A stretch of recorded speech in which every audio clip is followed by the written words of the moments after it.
Hello students, today we will be learning all about infancy, the growth and development of an infant, what are his nutritional requirements, what are his food requirements, what is breastfeeding, what are the contents of the breast milk, what is meant by supplementary feeding or weaning, and the points to be kept in mind while weaning an infant.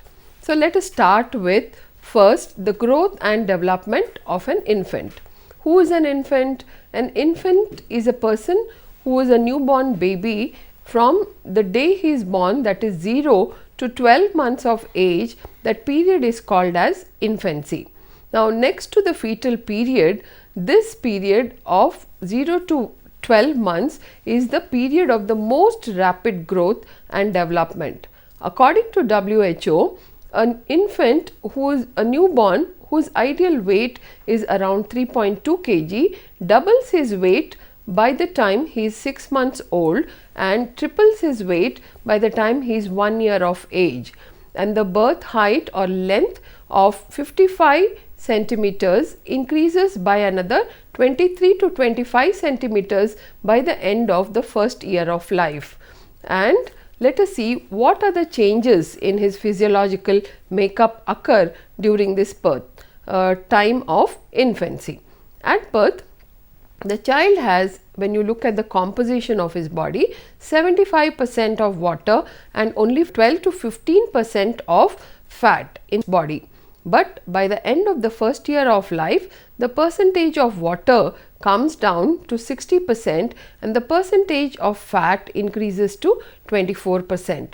Now muscles will be well formed by the end of first year of life. Infants have rapid heart rate of 120 to 140 beats per minute. At birth, a healthy newborn baby has a hemoglobin level which is much higher than an adult of 17 to 20 grams percent per 100 ml of blood. The baby reserves this iron for the next 4 to 6 months of his life due to expanding blood volume and the increase in the muscle mass. A full-term infant can digest protein, emulsified fats and simple carbohydrates such as lactose, which is naturally found in the milk. Now kidneys reach their full functional capacity only by the end of the first year of life.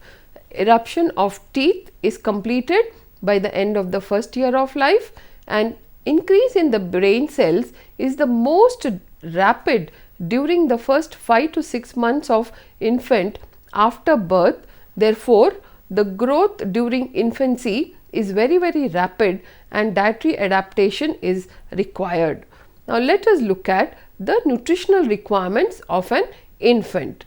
During infancy, much of the nutrient requirements are met through the mother's breast milk.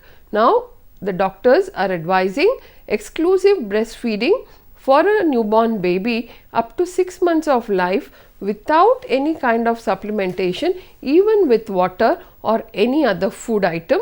Totally breastfeed the baby for the first 6 months because mother's milk contains all the nutrients and all the essential components that are required by an infant for his growth.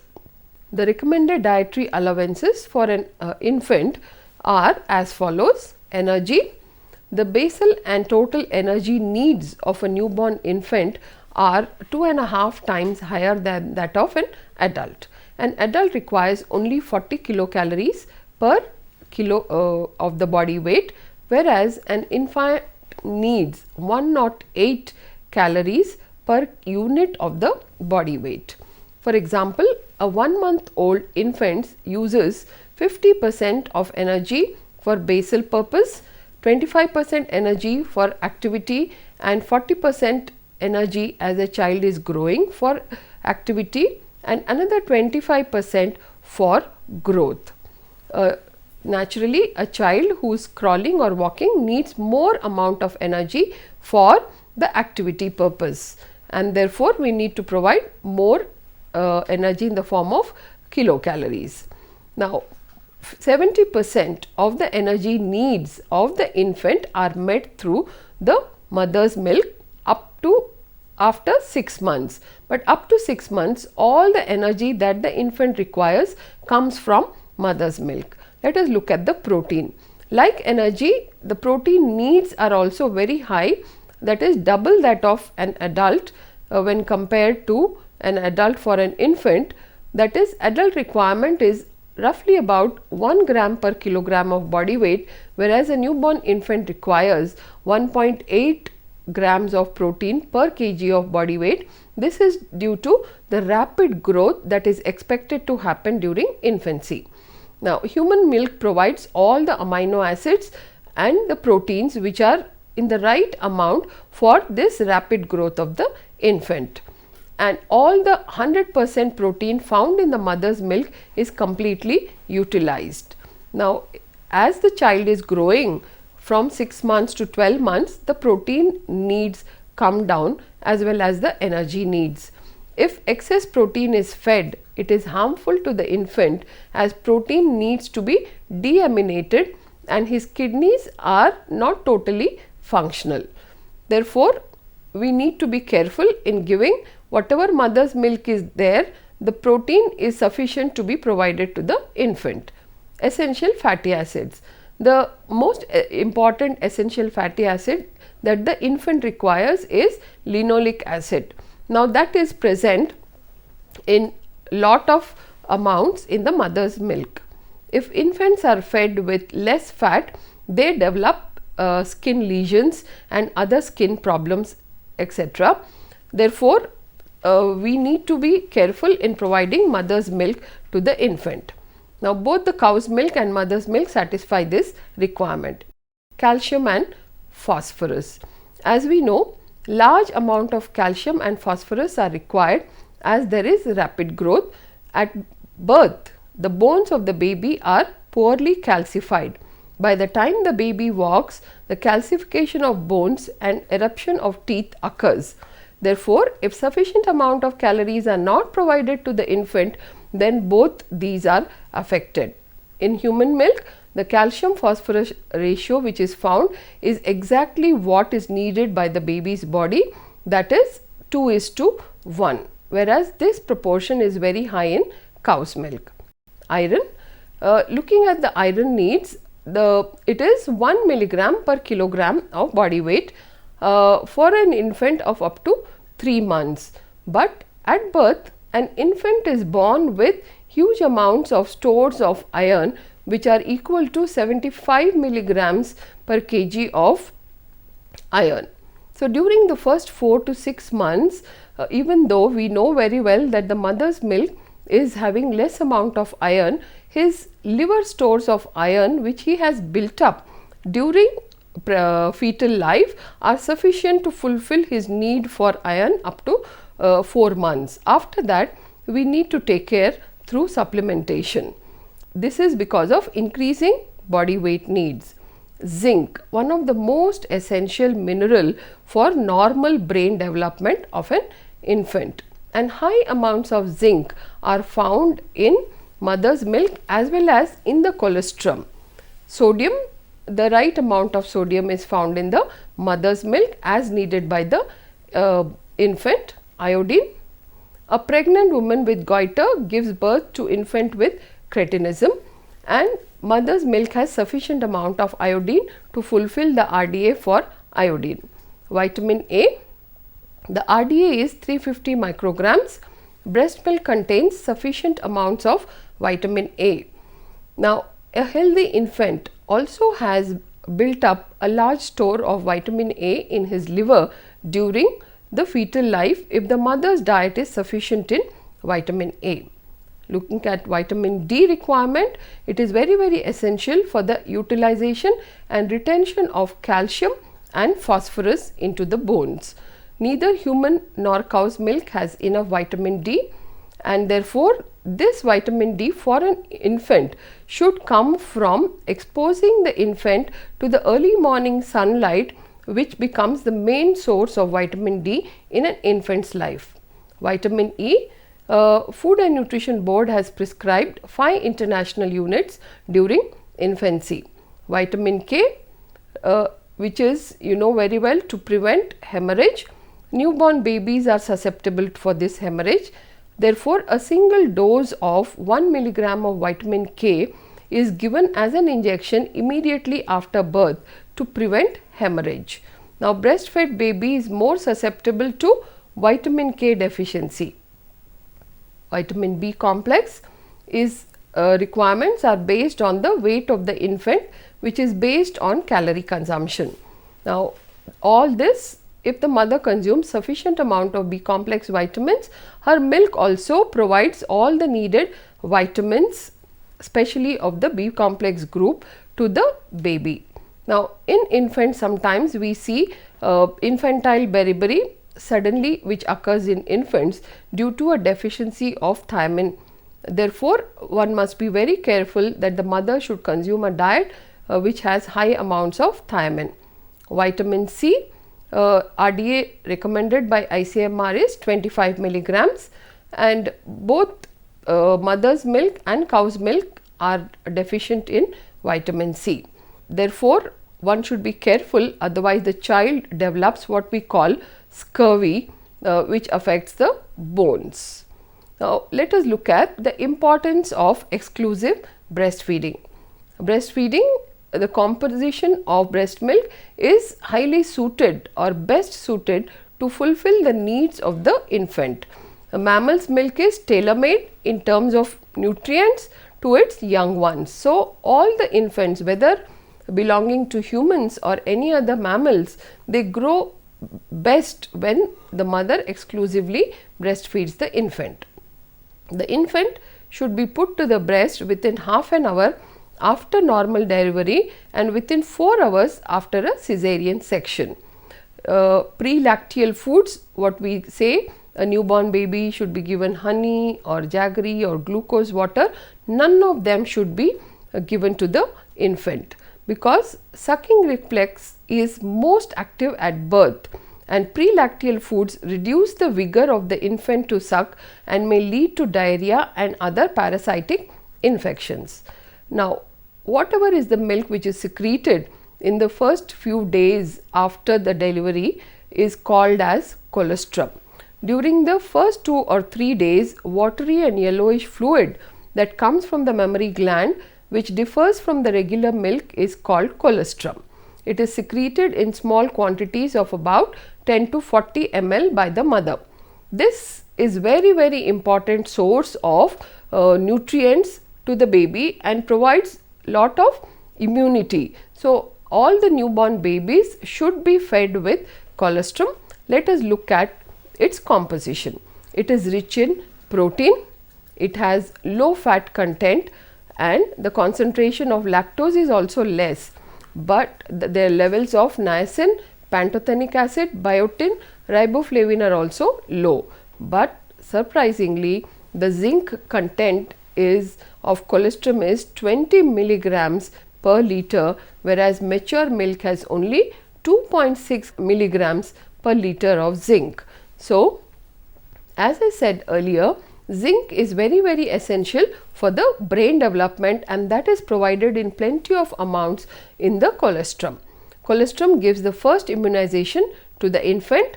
It contains interferon like substance which possesses strong antiviral activity.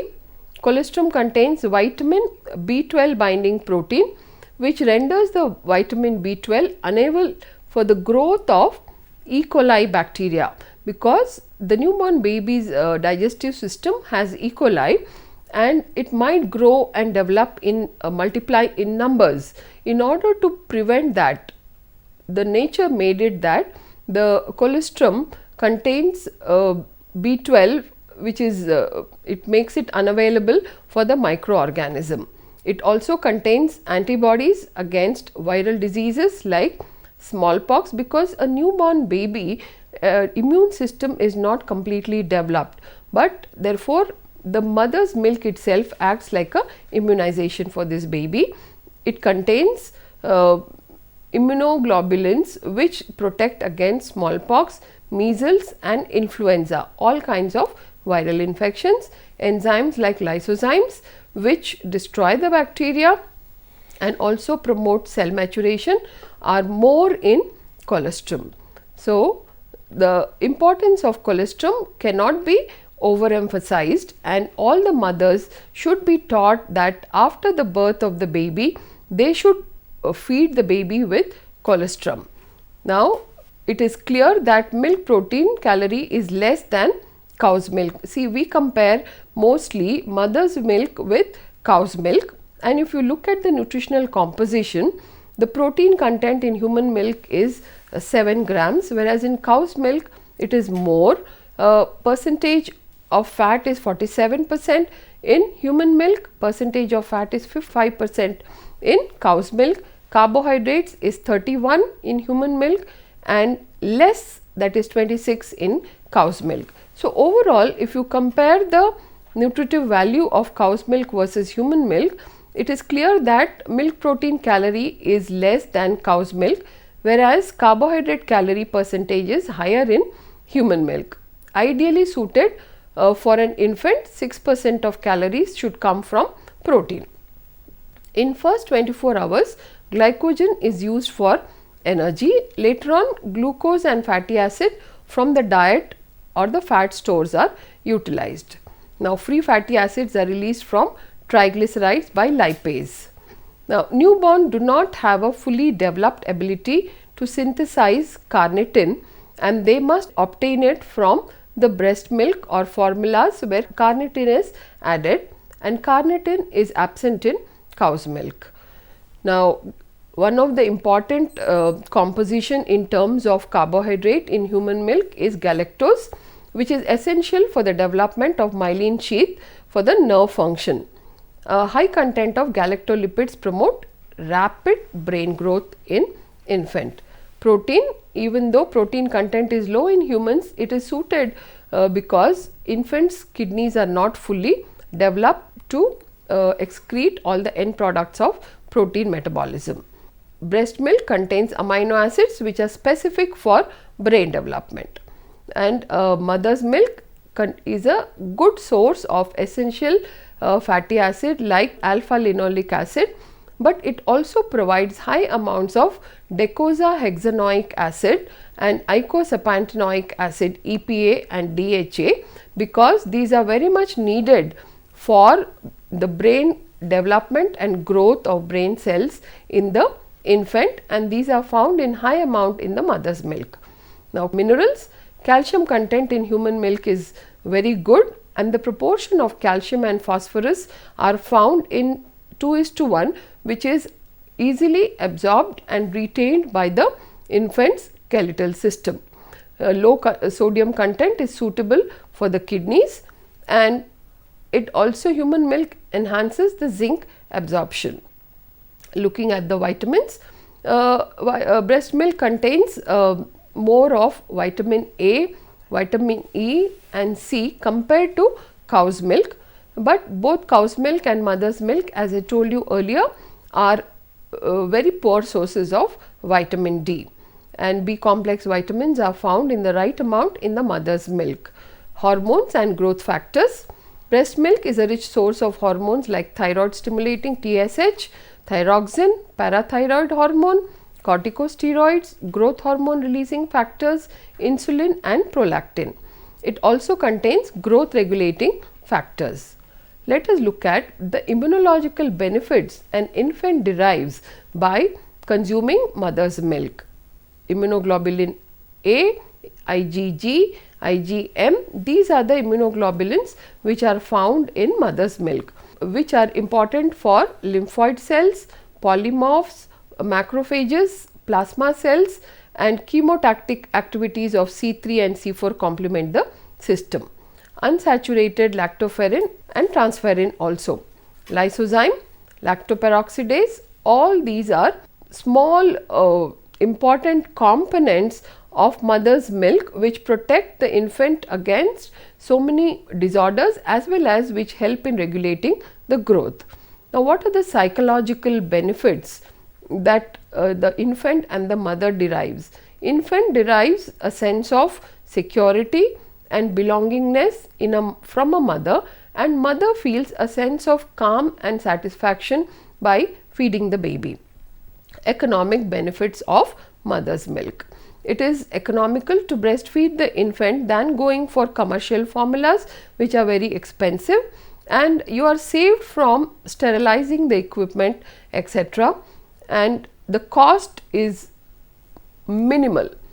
Physiological factors: breastfeeding as an important birth control method, prolactin decreases the synthesis of ovarian hormones, and the uterus of the mother comes back to the normal size and enables the mother to shed extra weight which is accumulated during pregnancy. Let us look at the certain other advantages apart from nutrient advantages, economic, psychological, etc. Infant's jaw becomes fully developed as he works hard to extract milk.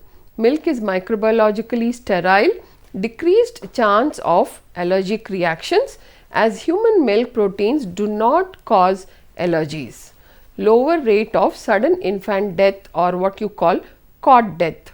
Less renal solute load as there is less urea and sodium to excrete if the baby is fed on mother's milk, and there is less colic, that is pain or stomach pain, as fats and protein in human milk are more easily digested and they cause less gastric and intestinal distress. Human milk is always fresh and at the right temperature.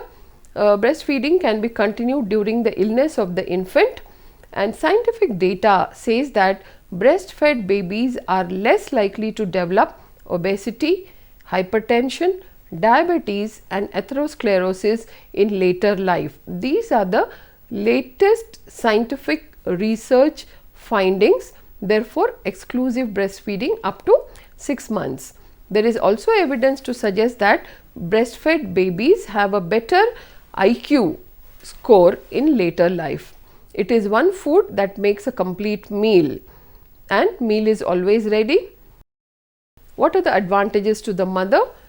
As I said, the rate of breast cancer is also low, and the mother is less likely to become diabetic in the later life. So, these are all the benefits of breastfeeding or exclusive breastfeeding for the first 6 months of life. Now, after 6 months, what happens? Let us just see. Next, what I am going to cover is the importance of weaning or the subtypes of supplementary food. Now, the term weaning, it comes from the word weamen, that is W-E-M-I-A-N, which means to accustom. Now, weaning begins from the moment supplementary food is started and continues till the child is taken off breast milk completely. And any solid food that is introduced to the child added to the infant's diet is called beikost, B-E-I-K-O-S-T. Before 6 months, solid food is not needed nutritionally, and the extrusion reflex makes feeding of the solids difficult. The baby is unable to swallow solid food. Now, why should we wean the baby, or why should we introduce weaning? Let us look at the need for weaning.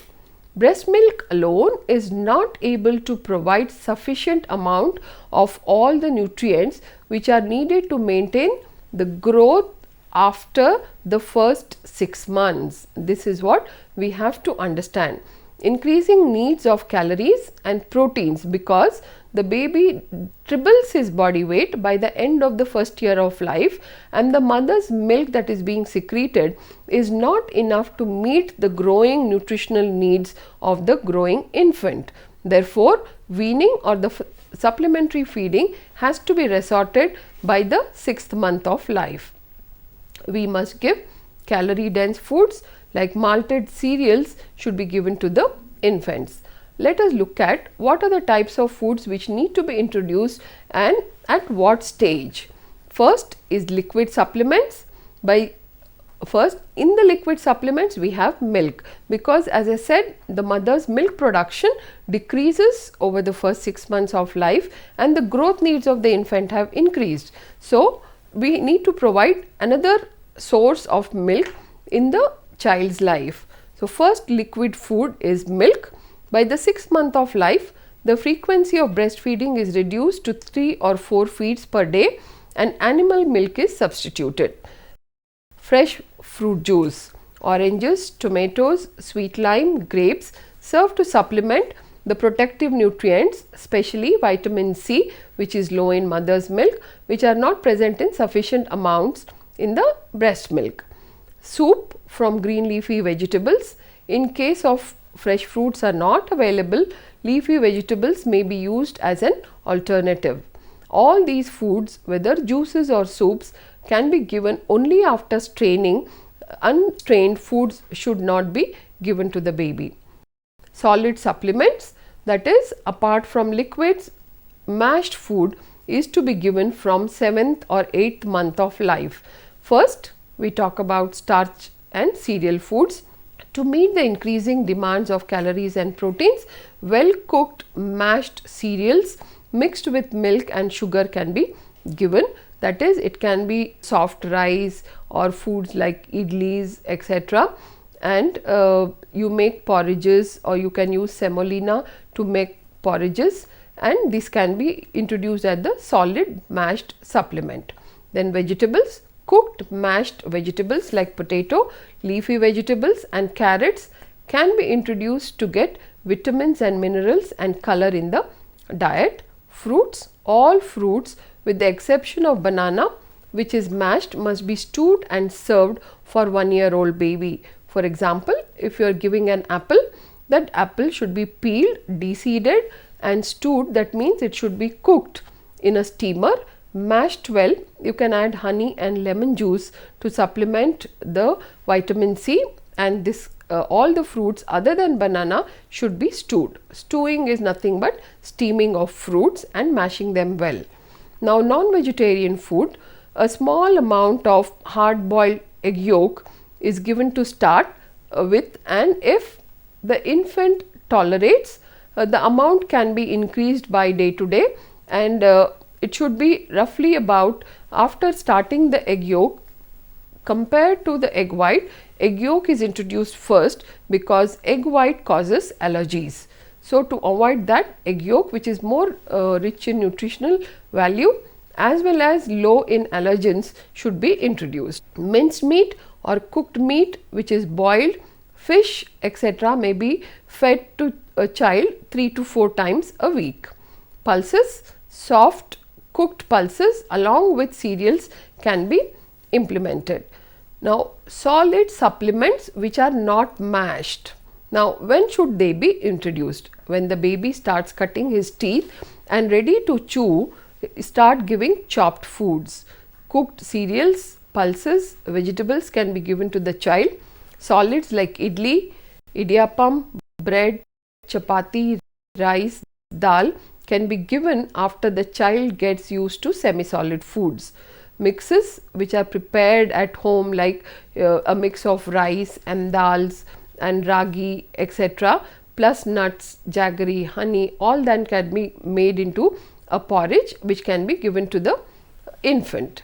Now, let us look at what are the points to be kept in mind during weaning, because weaning requires lot of patience on the part of the mother to set the right food habits in the life of the infant.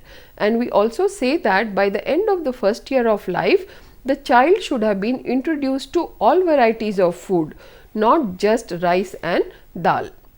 Now, what are the points? Introduce only one food at a time and allow the infant to get used or become familiar with that one food, and only then proceed to giving or introducing another new food.